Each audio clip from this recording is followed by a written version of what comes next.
दोस्तों, हमारे ये बड़बोले चाचा रोजाना बड़ी बड़ी बातें फेंक रहे हैं और फेंकने के मामले में तो इन्होंने किसी और को भी पीछे छोड़ दिया है। कौन फेंकता है सबसे ज्यादा आप सभी लोग जानते हैं। फिलहाल इनकी तरफ से कुछ और बातें फेंकी गई हैं और रोजाना ये बड़ी बड़ी बातें इसलिए फेंक रहे हैं क्योंकि तुर्की की जनता जो है वो इनके पीछे पड़ी हुई है।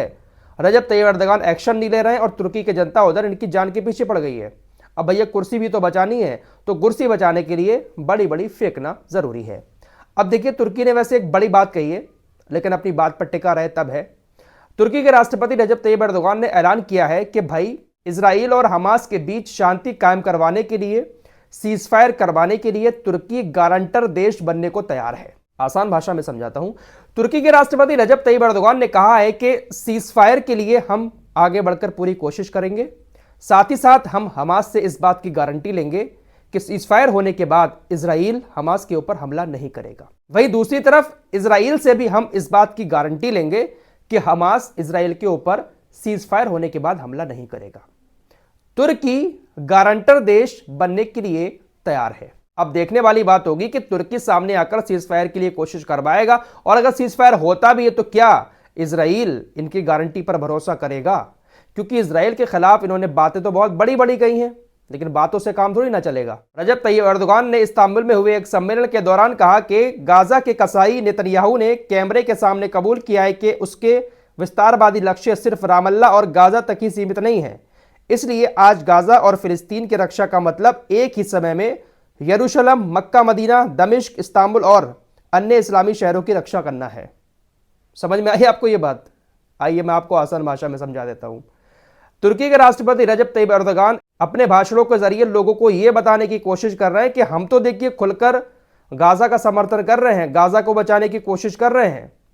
और गाजा को बचाने का मतलब यह है कि जितने भी इस्लामिक देश हैं, मक्का, मदीना या जितने भी इस्लामिक देश, इन सबको बचाना है।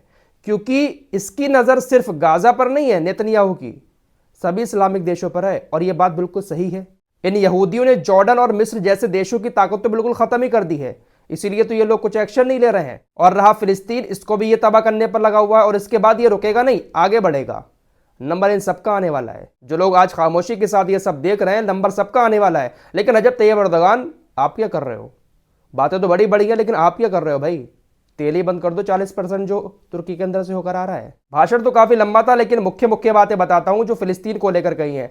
रजब तैयब एर्दोगान ने कहा है कि गाजा फिलिस्तीनी भूमि है और गाजा फिलिस्तीनियों का ही है, इजराइल को यह नहीं मिलेगा। रजब तैयब एर्दोगान ने एक और बहुत बड़ी बात कही। उन्होंने कहा कि जो लोग गाजा की मौतों को नजरअंदाज कर रहे हैं, गाजा में होने वाली मौतों को हमास के नाम पर जायज ठहरा रहे हैं, उनके पास अब मानवता के लिए कोई भी शब्द नहीं है। तो नजरअंदाज तो आप भी कर रहे हैं, आप भी तो चुपचाप बैठकर तमाशा ही देख रहे हैं। 24 घंटे के अंदर कल की खबर आपको बताई थी 700 फिलिस्तीनियों को मौत के घाट उतार दिया, लेकिन आप भी तो चुपचाप तमाशा देख रहे हैं। सख्त लहजे में तो कहें आकर कि इजराइल, अगर तुमने ऐसा किया तो तुम्हारे ऊपर यह एक्शन होगा, और एक्शन लेकर दिखाएं, तब माना जाएगा ना कि आप कुछ कर रहे हो। अपने देश में सम्मेलन करके वहां पर जनता के सामने बड़ी बड़ी फेंक कर अपनी कुर्सी बचाने का ये आइडिया जो है ना, ये बहुत पुराना है और हमारे देश के लोग इस आइडिया को बहुत अच्छा जानते हैं।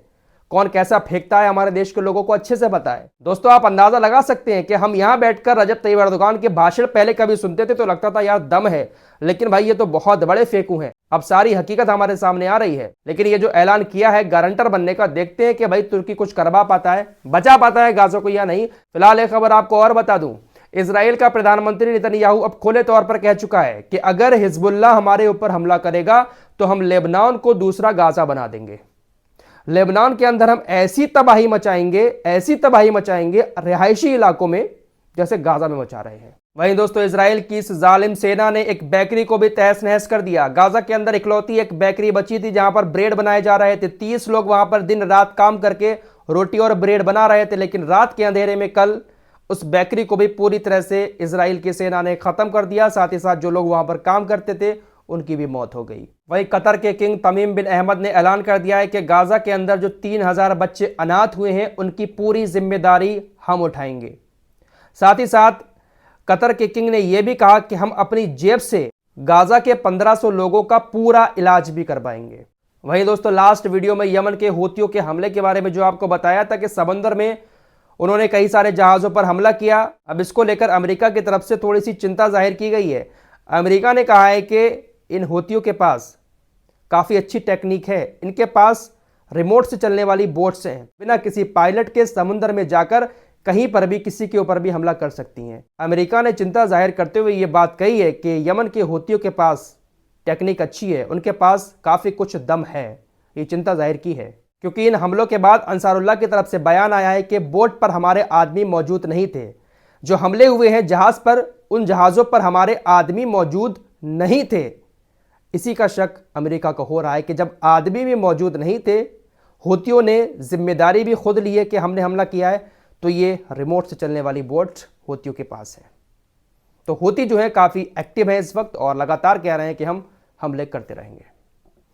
फिलहाल इस रिपोर्ट में इतना ही, मिलते हैं एक और नई वीडियो के साथ, तब तक के लिए अपना ख्याल रखिए।